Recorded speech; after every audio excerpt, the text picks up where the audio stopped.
Assalamualaikum warahmatullahi wabarakatuh. Tolong diaktifin ya kameranya. Semuanya diaktifin.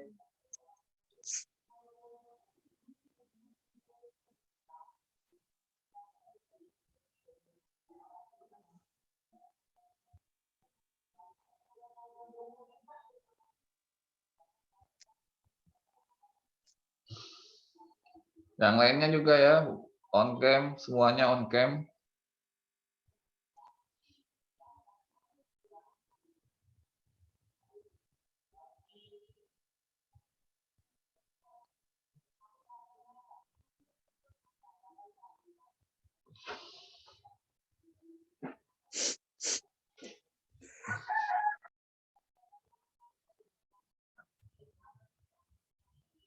On cam semua ya.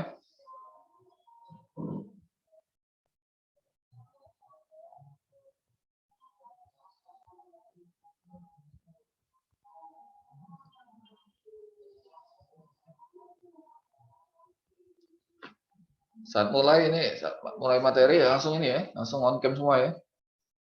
Kalau sampai ada yang ketahuan saya akan keluarin.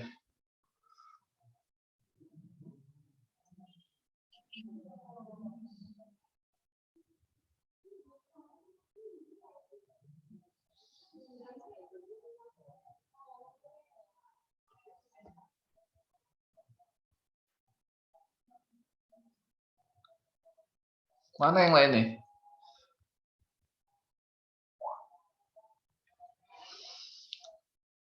On cam ya, Joel.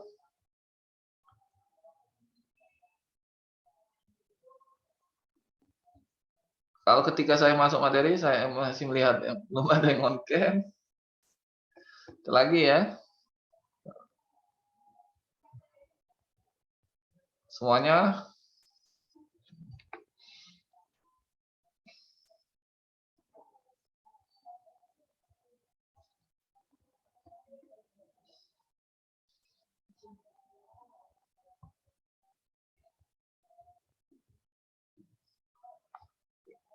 Belum ya yang lain ya.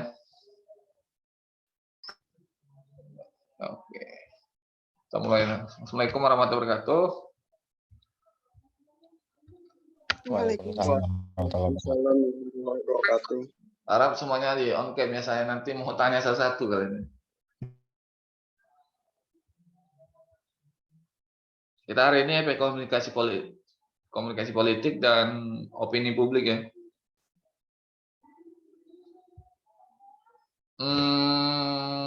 Siapa ya? Ahmad mana ya Ahmad? Ahmad Fuad. Yang tidak on cam mohon maaf ya, nanti saya akan keluarkan.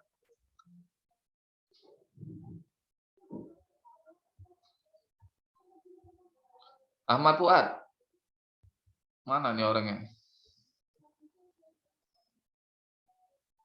Ahmad Fuad. Kayaknya ini anak nggak bisa dibilang ya.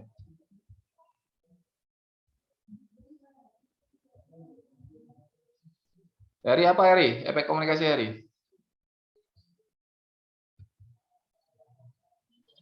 Heri, efek komunikasi apa Heri? Efek komunikasi. Iya. Apa Heri?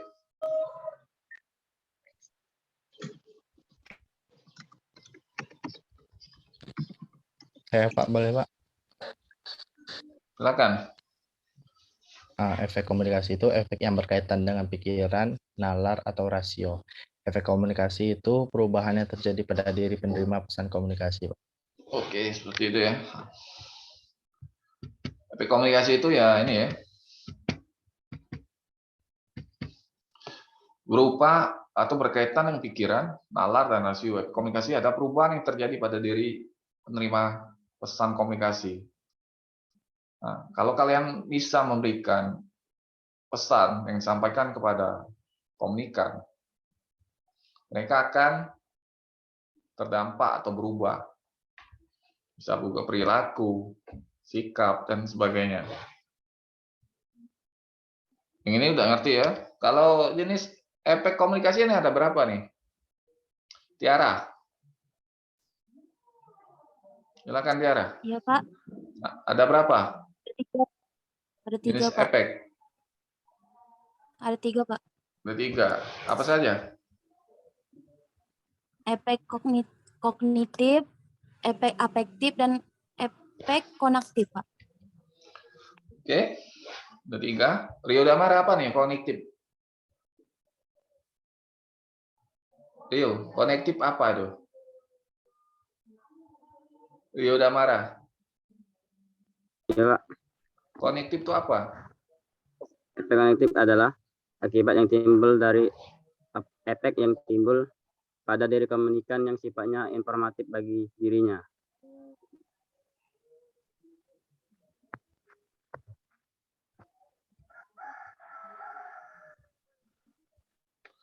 Kalau afektif apa nih? Afektif.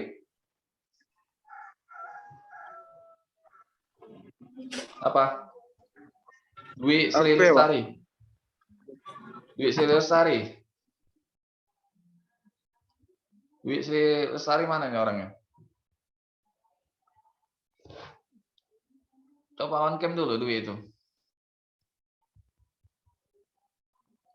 Enggak ada pula. Ini apa nih? Tiara Yunita. Apa nih efektif?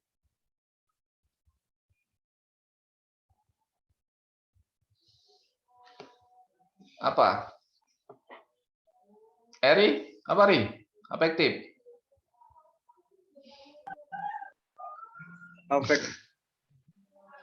Afektif itu berkaitan dengan perasaan seorang, Pak. Jadi efek komunikasi efektif itu bisa memancing untuk seseorang bisa merasa senang, marah, sedih, bahkan tertawa, Pak. Jadi Kalau berkaitan dengan ekspresi. ya, ekspresi ya. Kalau konatif atau behavioral? Konatif, Pak. Ya.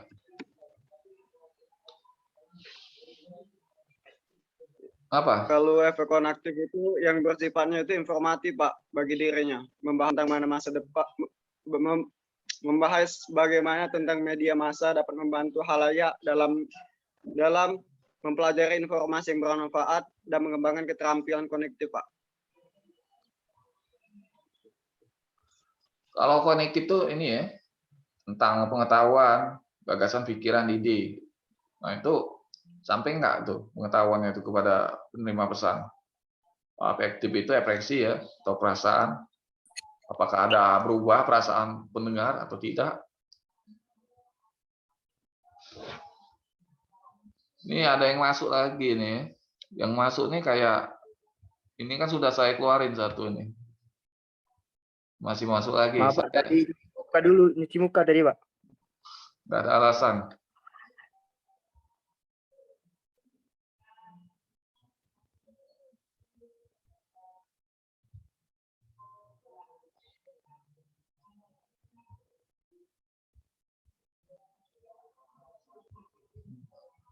Kita nih didik kalian, bukan jadi kalian ucap-ucap seperti ini.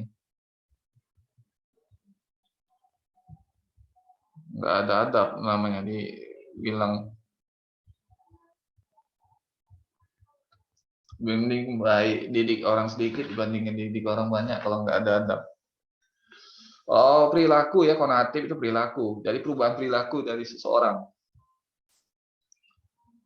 Nah, kalau kalian bisa menyampaikan pesan itu dengan baik, itu akan terdampak efeknya kepada komunikan atau penerima pesan. Jadi pada saat kalian berbicara sama anak SD, kalian harus bahasanya bahasa yang dimengerti oleh mereka.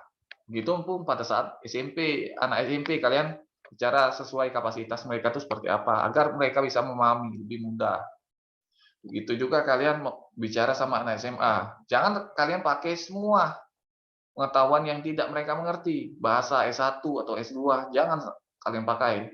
Kalau bisa, kalaupun mau kalian pakai, kalian beri pengertiannya atau penjelasannya kepada mereka agar mereka bisa memahami apa yang kalian sampaikan, ya, sehingga efeknya itu bisa mereka mengerti, memahami, merasakan dan bersikap atau konatif perilaku kan Perilaku itu berhubungan dengan sikap.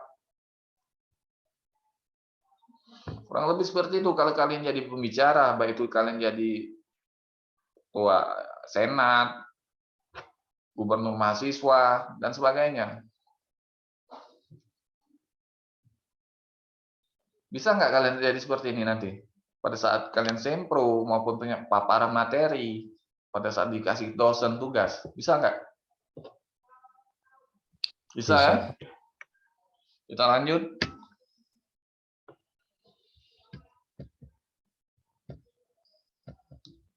Efek komunikasi ini ada berapa ini? Tiara Yunita? Ada berapa Tiara Yunita?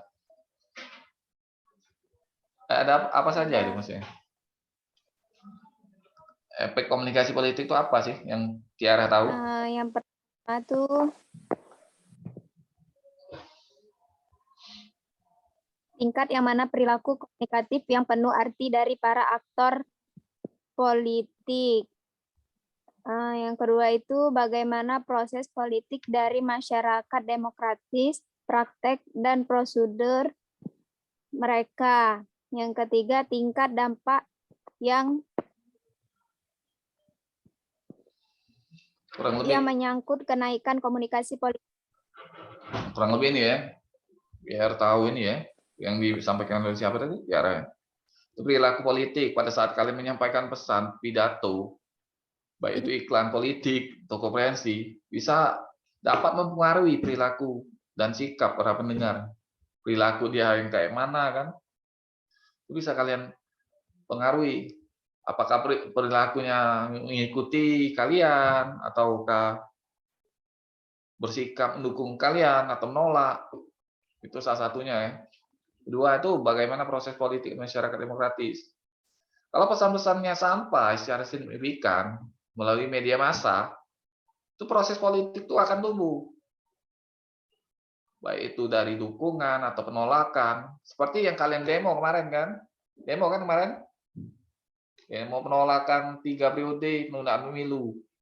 Dan terakhir dampak sistematis yang tersistem nyangkut kenaikan komunikasi politis. Kenaikannya itu kan punya ya bisa dampaknya itu kalian semakin apa nih? Mengerti tentang politik. Bisa juga kalian menyampaikan aspirasi kalian, partisipasi politik. Menyampaikan dukungan, menyampaikan pendapat, opini. Itu salah satunya kan dampaknya kan. Sampai sini paham nggak yang ini? Paham kan? Paham, Pak. Itu harus kalian ini ya, harus ada triknya kalau kalian mau buat opini itu. Harus tahu yang paham yang ini tadi. Nah, perilakunya itu harus kalian gimana sih cara kalian menyampaikan pesannya kan? Kalau kalian menyampaikan pesannya nggak pas, mana mau orang? Apalagi kayak penundaan pemilu, Luhut Binsar Panjaitan tuh, mana mau orang? Nah, ini efek komunikasi politik pada perilaku dan sikap. Menurut Megner ya, kita langsung aja nih karena saya mikirnya durasi juga. Nah, itu halayak itu diharapkan terpengaruh oleh pesan komunikasi politis atau tanggapan. Nah, di sini bisa kalian survei, baik itu polling atau juga angket. Bagaimana sih tanggapan mereka terhadap penundaan pemilu? Kemarin banyak ini kan kalian survei, tanya sama orang, banyak yang nolak kan? 3 periode. Itu kalau survei itu bisa angket, bisa kalian wawancara kepada mereka, meneliti di lapangan. Dan kedua, itu cara pemilih dengan strategi komunikasi yang dilakukan dalam kampanye politis umumnya dilakukan jajak pendapat. Nah, jajak pendapat ini ya bisa angket, bisa polling. Yang tadi survei itu melitian pengamatan langsung, kalian ngamati, kalian tanya, kalau mewawancarai satu persatu orang. Yang terakhir, cara mengisolasikan efek dari komunikasi. Masyarakat banyak kan perilakunya kan mengisolasikan, membatasi, menutup dari unsur komunikasi yang politik yang sangat disampaikan oleh pemerintah. Ada yang matiin TV kan? Ada kan? Itu bisa kalian eksperimen aja di tetangga kalian. Kalian lihat, kalian teliti. Mereka ada yang perilakunya masih nonton tentang politik, ada yang enggak. Benar nggak itu, Jul? Benar, Pak. Saya suka itu. Ada teman tuh nggak mau nonton itu. Pusing dia politik terus, matiinnya. Iya, Pak. Kurang lebih seperti ini ya. Ini menurut Brian McNair ya. Ini menurut Danimo. Efek polisi itu Imam, on cam, Mam. Imam. Mam. Mana Imam? Ya, Pak. On cam, Mam. Oke, Pak. Apa, Mam, ini, Mam? Konsekuensinya, Mam. Dari politik nih, Mam. Konsekuensinya apa, Mam?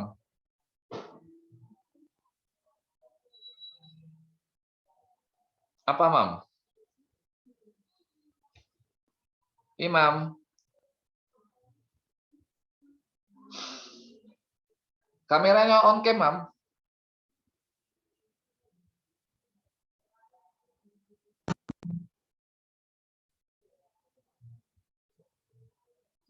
Mam. Kayaknya Imam mau istirahat ya. Apa, Mam, ini, Mam? Konsekuensinya, Mam? Maaf, Pak. Telat, Pak. Ya, Pak, tidak masalah telat. Yang penting on cam. Apa, Mam? Saya lihat satu persatu kalian on cam atau enggak ya. Sudah banyak yang saya keluarin. Baik dari kelas pagi tadi maupun yang kemarin. Apa, Mam? Efeknya, Mam? Konsekuensi.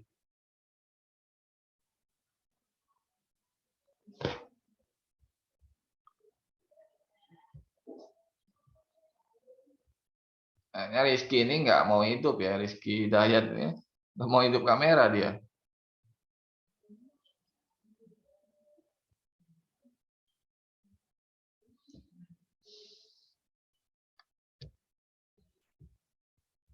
Nggak mau lihat kamera dia nih.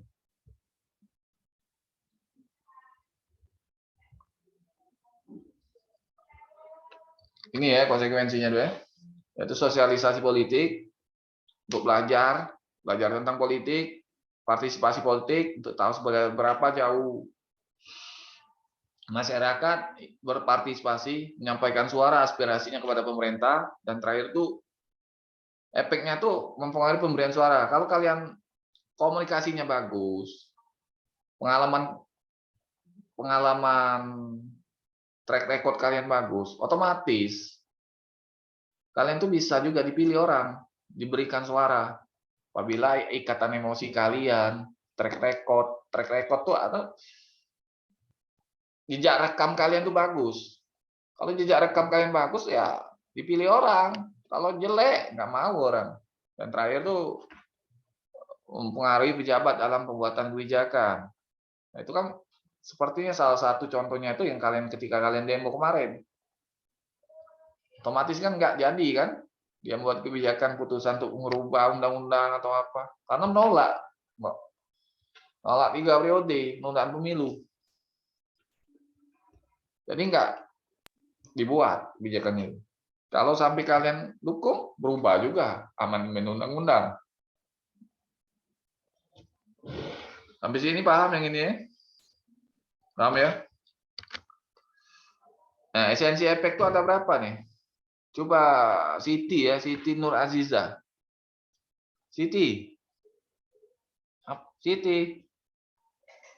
Siti. Siti. Siti. Siti. Kayaknya nih.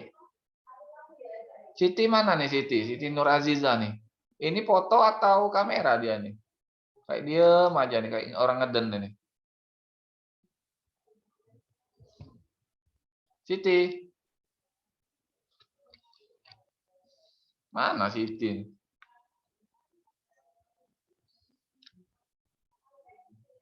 Nah, kan hilang dia kan? Nggak ada kamera. Siti. Kelihatan ini. Saya bingung nanti mau ngasih kalian ini nilainya apa nanti di akhir semester ya. Kalau ditanya banyak AO.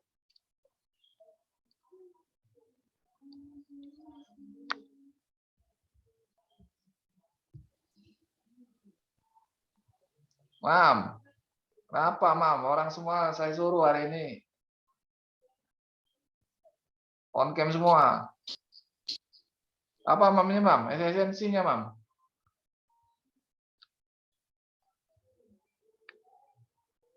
Apa Mam?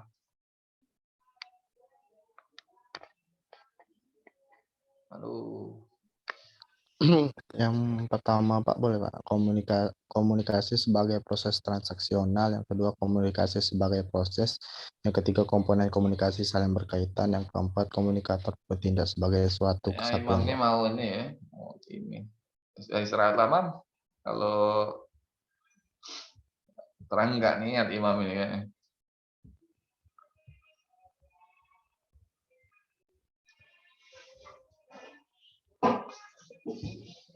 Ya, komunikasi sebagai proses transaksi ya.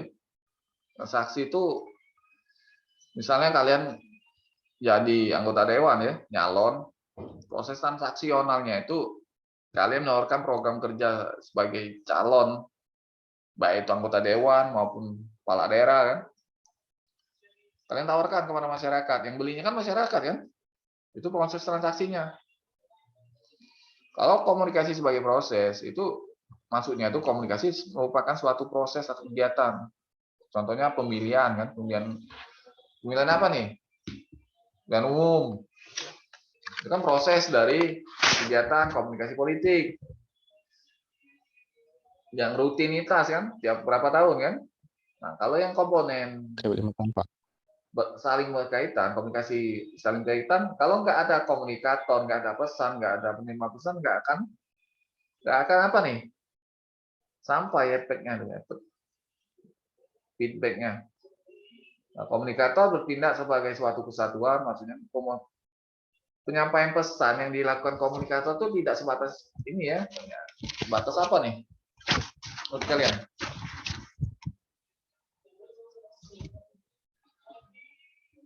Komunikator bertindak satu kesatuan, maksudnya setiap orang dalam komunikasi bereaksi dan bereaksi sebagai suatu kesatuan utuh. Nah, mungkin akibat terpenting dari karakter ini, efek ini, aksi dan reaksi dalam komunikasi ditentukan bukan hanya pesan yang disampaikan, melainkan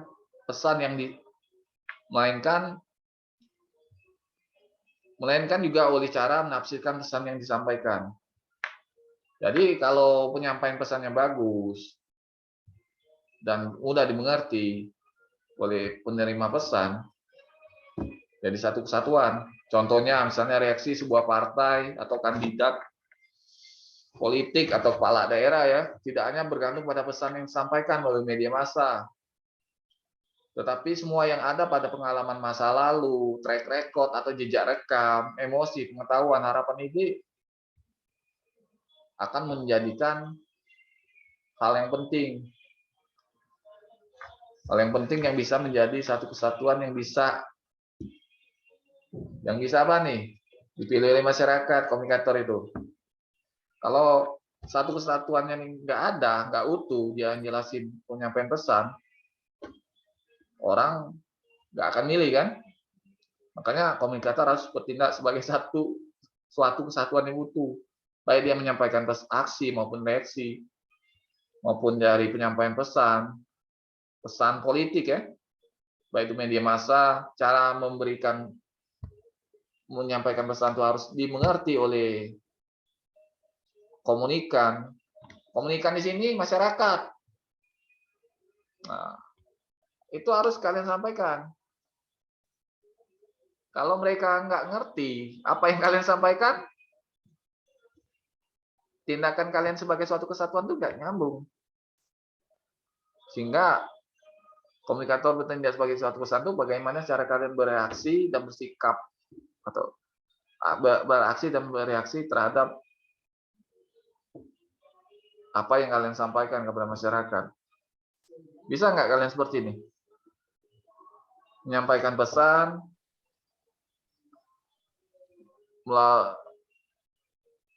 kepada komunikan dan bisa dimengerti oleh komunikan. Bisa, Pak. Bisa ya. Makanya ini tidak hanya dia cuma menyampaikan pesan doang, harus bisa memberikan penafsiran juga kepada komunikan itu. Sehingga bisa dipilih nanti kalian kalau kalian nyalon ya. Paham yang hari ini? Efeknya kita lanjut ke ini ya, ke opini publik. Ini harus disampaikan materi opini publik ini. Biar kalian tahu nanti pada saat kalian kerja di media massa maupun di ini apa tuh?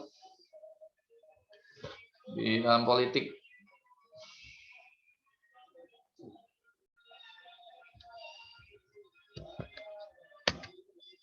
Nah, ini sebenarnya perlu ya yang materi hari ini.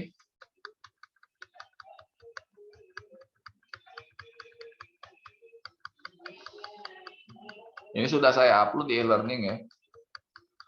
Penjelasan detailnya nanti akan saya sampaikan.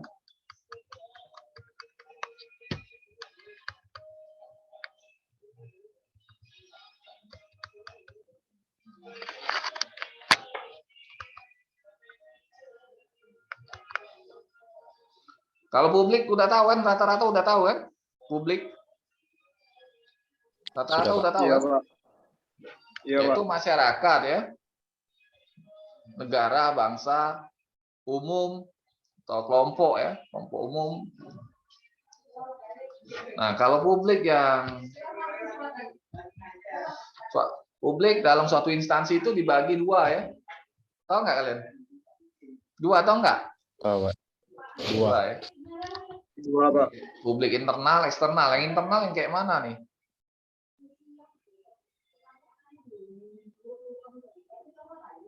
Internal.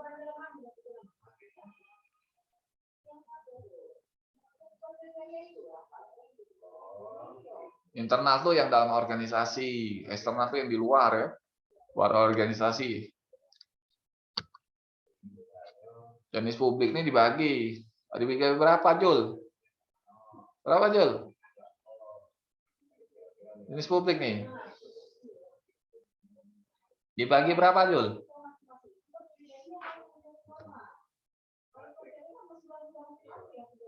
Kayak bengong semua nih ya. Jadi 3, Pak. Enggak. Tersembunyi, sadar, aktif. Kalian yang mana nih? Masuk kategori mana? Belum ya? Belum tahu aja penjelasannya. Kalau tersembunyi itu mereka tuh nggak nyadar kalau mereka tuh ada masalah. Kalau yang sadar ini tahu masalah tapi sekedar tahu. Kalau aktif dia tahu masalah, tahu pemecahan masalahnya. Kalian mau jadi yang mana nih? Publik yang aktif, Pak. Aktif lah. Jangan yang tersembunyi ya. Nanti nggak Ya, selesai itu skripsinya. Kalau yang publik yang tersembunyi ya. Lanjut ya. Nah, opini publik apa nih, Rio? Rio udah marah. Apa yuk? Ya, Pak. Apa opini publik? Menurut opini publik mewakili lebih dari kumpulan pandangan yang dimiliki oleh setiap individu tertentu pada satu titik waktu. Opini publik menurut Makarom adalah sekumpulan pandangan individu terhadap isu yang sama yang berkaitan dengan arah opini, pengukuran intensitas, stabilitas, dukungan informasi, dan dukungan sosial. Opini publik juga merupakan pendapat umum yang menunjukkan sikap sekelompok orang terhadap suatu permasalahan. Opini publik adalah sikap anggota suatu kelompok yang berkepentingan terhadap suatu masalah. Lebih kayak itu yang jelas-jelas ini.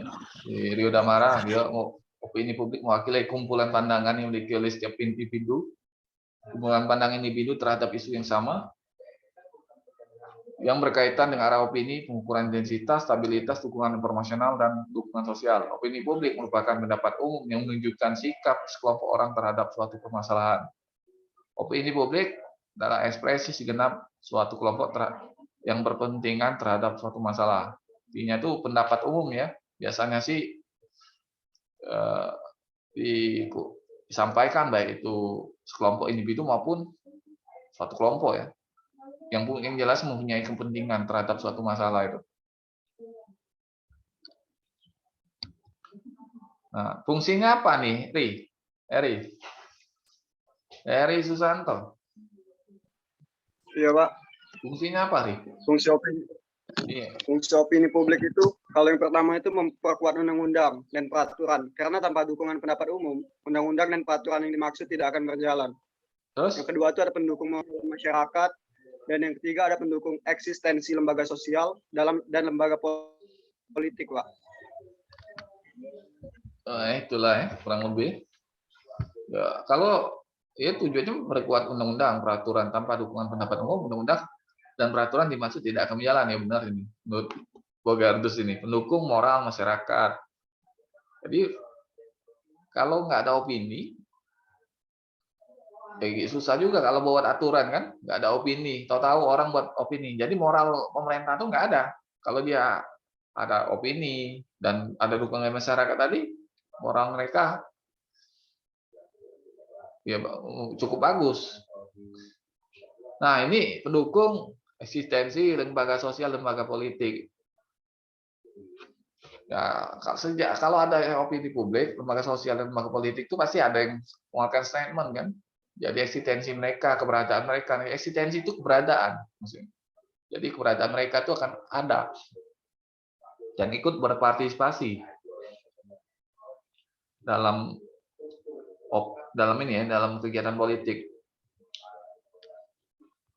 Lanjut ya.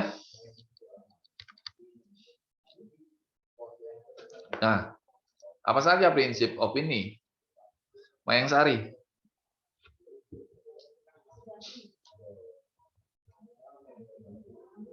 Apa?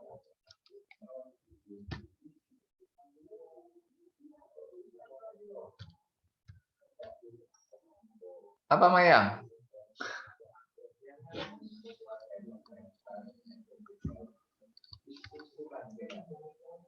Selanjutnya ya, durasi deh. Opini publik tuh ya peka terhadap peristiwa ya, daripada kata-kata. Kecuali kata-kata itu merupakan peristiwa, pernyataan, lisan dan garis-garis tindakan merupakan hal penting ketika opini belum terbentuk dan ketika orang berada dalam keadaan stable dan mencari keterangan dari sumber terpercaya. Seperti kata-kata ini ya, kata-kata atau statement dari ini ya, dari Luhut ya kemarin ya, penundaan pemilu atau 3 periode Luhut kemarin tuh Heri, Julianto. Penundaan pemilu, Pak. Ya itu masuk nggak itu kemarin? Tapi Pak, kalau di dalam berita itu Pak, setelah berdialog dengan mahasiswa, Pak Luhut itu malah memutarbalikkan fakta Pak, playing victim. Nah, seharusnya orang seperti itu dicopot. Bahaya orang seperti itu. Bisa hancur negara kalau otoriter itu. Itu kan didikan LB Murdani dia itu. Anak kapak LB Murdani, anak didik LB Murdani dia itu. Tahu sendiri kan LB Murdani gimana? Opini publik itu tidak melalui keadaan darurat biasanya. Ya, opini yang penundaan pemilu kan nggak darurat amat kan? Ekonomi udah pulih. Nah, secara psikologis opini publik itu ada kepentingan pribadi, ya benar ini. Kepentingan pejabat, pribadi pejabat yang punya proyek-proyek lah. Kayak apa sih mereka kan pebisnis. Kalau mereka nambah penundaan pemilu, otomatis kan dapat jabatan di luar dukungan dari rakyat. Itu melanggar konstitusi. Kalau sudah sampai melanggar itu nggak apa-apa kalian demo, chaos juga nggak apa-apa. Kalau demi menggulingkan ini otoriter. Ini prinsipnya ya. Biasanya opini tentukan kepentingan pribadi. Memang ada ini. Kalau sudah sampai, udah. Kalau cenderung berarti ya dulu kebijakan biasanya. Lanjut ya. Unsur-unsurnya apa saja nih? Bentar ya saya ini belakang. Tunggu bentar ya.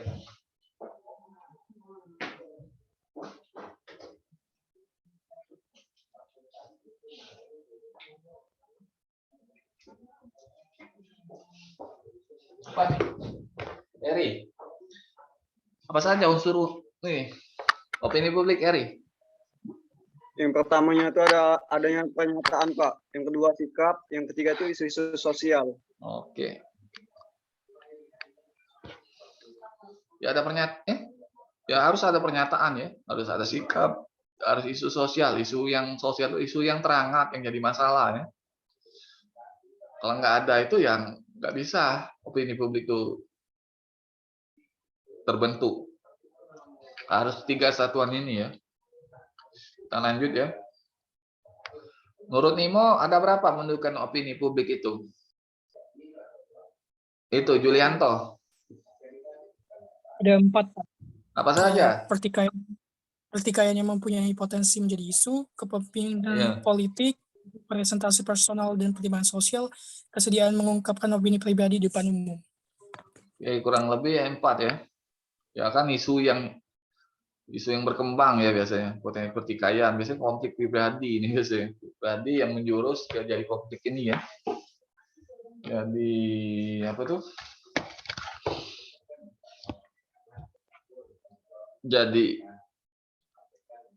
pertikaian jadi isu ya. Konflik pribadi itu akhir-akhirnya muncul publikasi. Dari ya biasanya pertikaian yang mempunyai potensi menjadi isu yaitu publikasi konflik pribadi akan memunculkan pertikaian yang memiliki potensi menjadi isu ya. Nah mereka kan pejabat yang pengennya penundaan pemilu itu mereka konflik kepentingan, mereka punya usaha tapi kontroversinya itu atau juga konfliknya itu aturan tadi berbenturan. Karena 2 periode aja presiden kan. Nah, situ konflik mereka tuh terbentur. Makanya minta penundaan pemilu 3 periode. Mereka pengennya usaha mereka maju kan. Aji mumpung lah. Pemimpinan politik munculnya pemimpinan untuk melakukan publikasi. Jadi kepemimpinan itu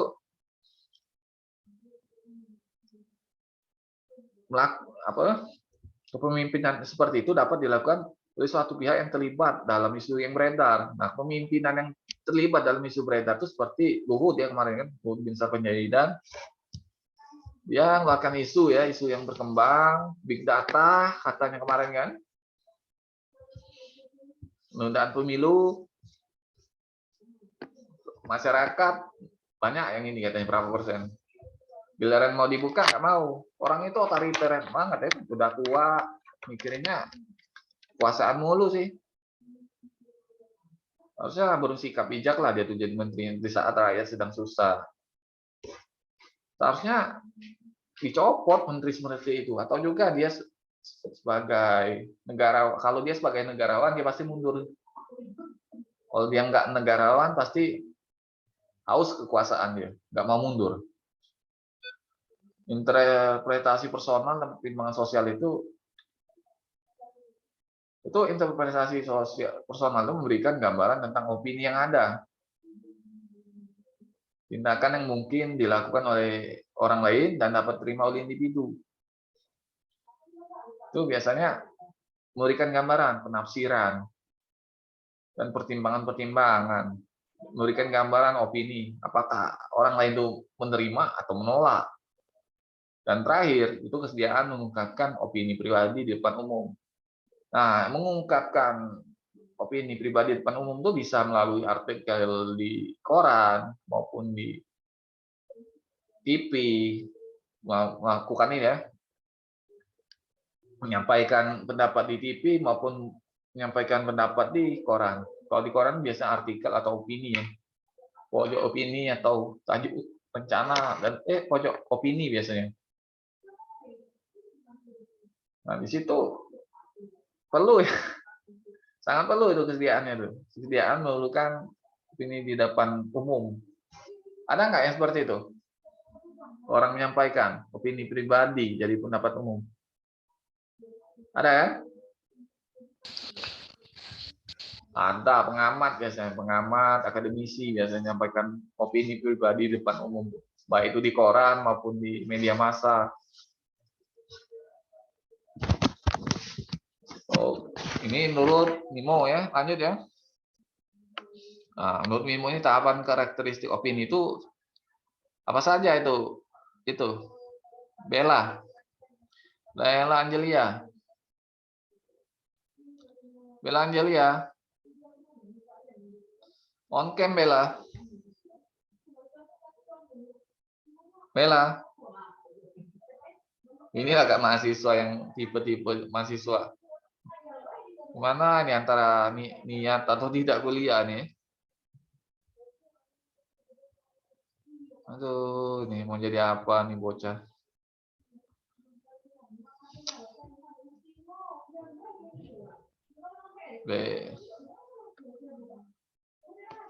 Ini ada ini ya, karakteristiknya tuh.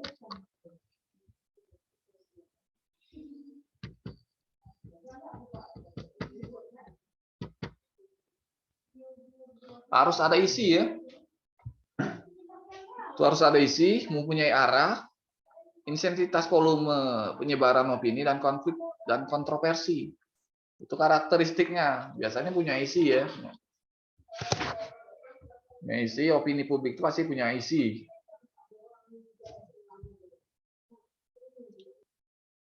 Ya banyak isinya, apakah pesan yang ingin sampaikan itu tentang apa kan?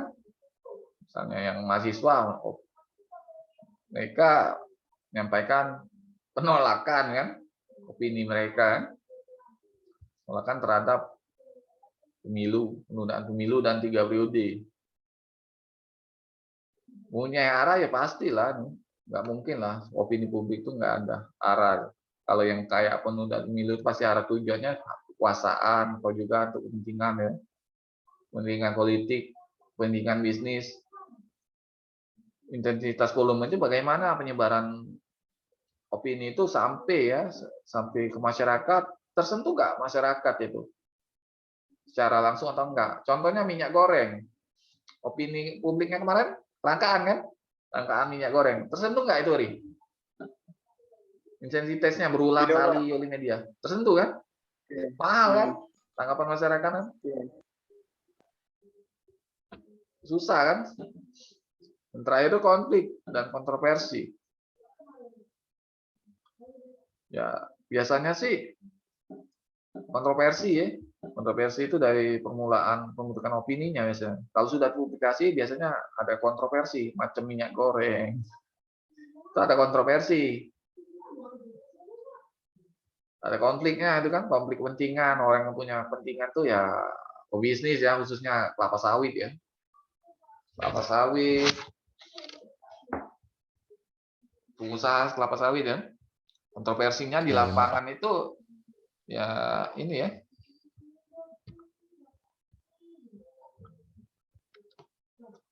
Kontroversinya itu kelangkaan. Susah nggak kemarin minyak goreng? Dapat?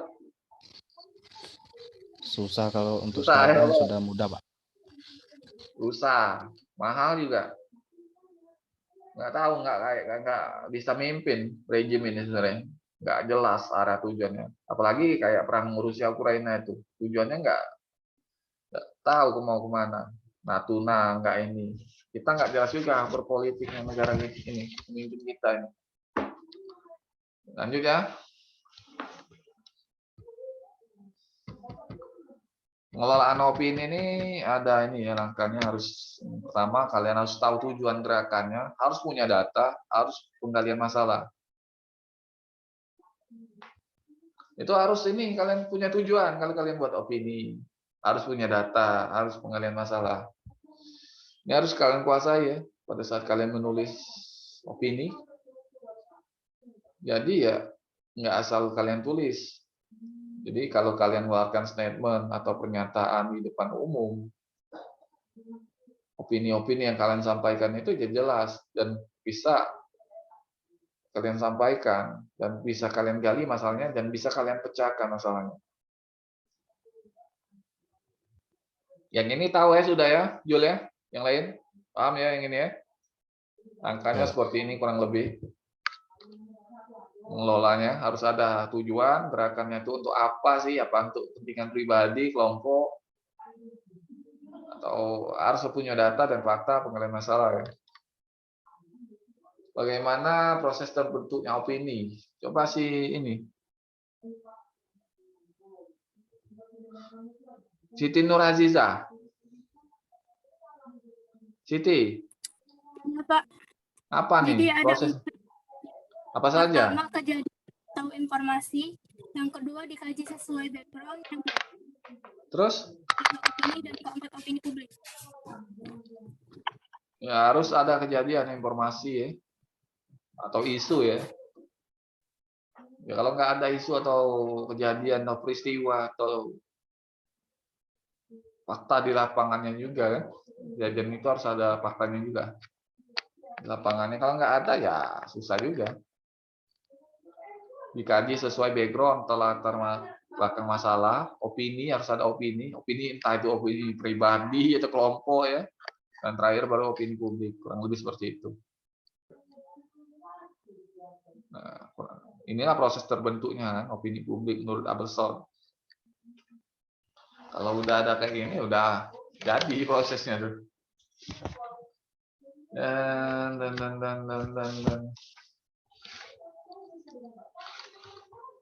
Cara ngukurnya seperti apa nih? Cara ngukurnya? Jul, gimana Jul? Cara ngukurnya Jul?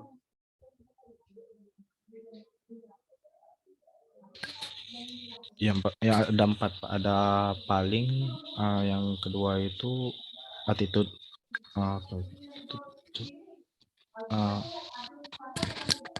Ya, ada 4 ya. Ada polling atau jajak pendapat, survei ada itu ya. Skala itu tuh maksudnya tuh seberapa banyak sih ya orang yang setuju atau menolak ya dari opini yang disampaikan. Terus interview wawancara secara umum dan bersifat terbuka biasanya pada individu atau tokoh-tokoh ya biasanya, tokoh atau pengamat juga masyarakat. Caranya itu bersifat umum dan terbuka biasanya interview. Tulisan, ya, cara orang buat opini di media massa baik itu TV maupun di koran. Jadi kalau ada yang bereaksi dia akan buat balas statement yang orang yang buat opini itu balasnya di koran atau juga di media massa berupa tulisan. Kurang lebih seperti ini. Sampai di sini paham nggak hari ini kalian? Kurang lebih paham ya? Ya, Pak. Paham ya? Kalau belum paham nanti ya rekaman yang kelas kalian nanti saya akan upload di YouTube.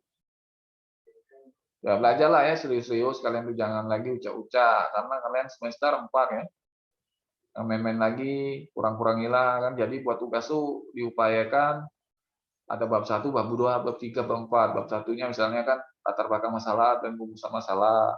Bab 2-nya kerangka teori, ketiga-nya pembahasan misalnya. Bab 4-nya kesimpulan saran. Jadi pada saat kalian skripsi itu sudah terpetakan, tersistem untuk membuat teratur, tersistem atau terpola dalam menulis skripsi nanti.